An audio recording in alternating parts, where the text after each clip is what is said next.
سورت بقرہ کے حوالے سے صحیح حدیث موجود ہے، جس گھر میں پڑھی جائے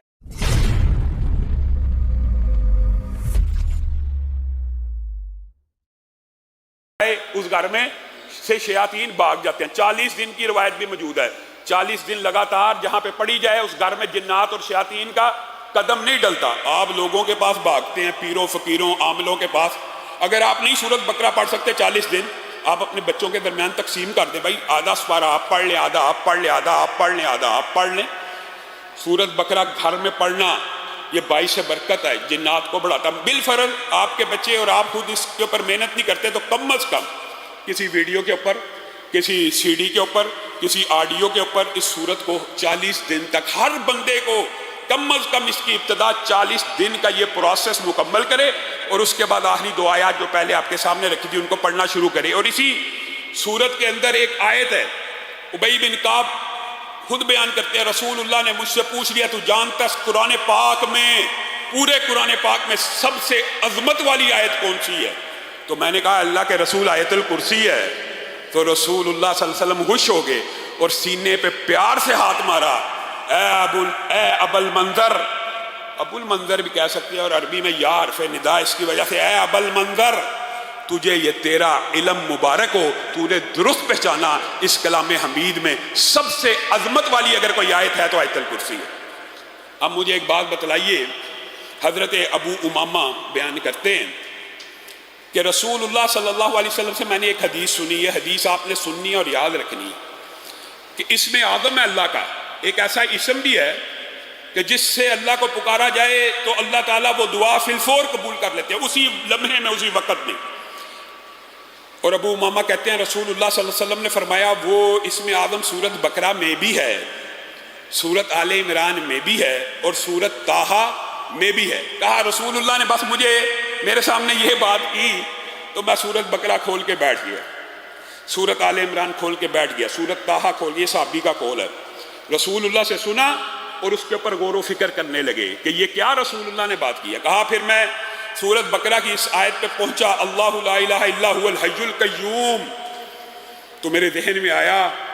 کہ اسی سے ملتی جلتی دو آیتیں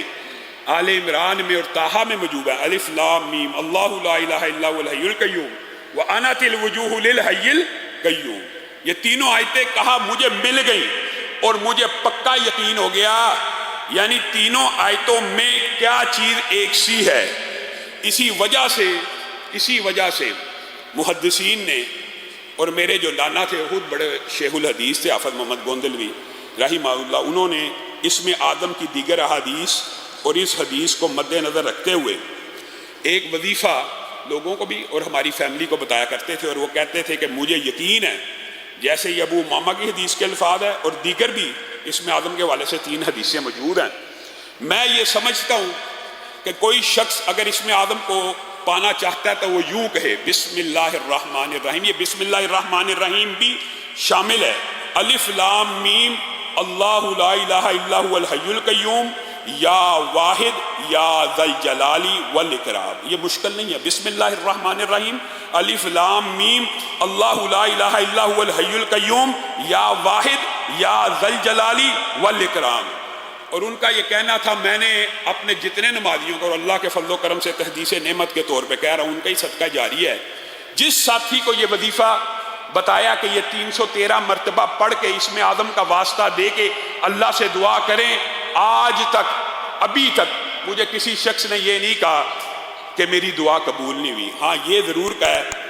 کہ ابھی 313 کے درمیان کئی دفعہ پڑھتے پڑھتے شیطان، اس طرح کے وظائف پڑھتے ہوئے شیطان وسوسے ڈالتا ہے، مانتے ہیں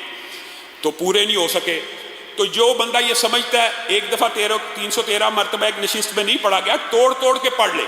کوئی حرج کی بات نہیں ہے۔ 7 دن 8 دن آپ تجربہ کر کے دیکھ لیں، یہ 313 مرتبہ اسم اعظم کا وظیفہ پڑھیں، اور کوئی بھی دعا جو آپ سمجھتے ہیں، علماء کے پاس آتے ہیں دعا کرانا شرعی وسیلہ جائز وسیلے کی قسم ہے، لیکن آپ خود کیوں نہیں کرتے؟ اس اسم اعظم کا واسطہ دے کر اللہ رب العزت سے مانگیں، اللہ تعالیٰ وہ دعا آپ کی اسی وقت قبول و منظور کرے گا۔ آج کے بعد یہ اللہ کا اسم ہے، یہ اللہ کے نام ہے۔ ابو امامہ کی اس حدیث سے اور محدثین کے استدلال سے آج کے بعد زندگی کے اندر اس وظیفے کو بھی اپنا لیجیے۔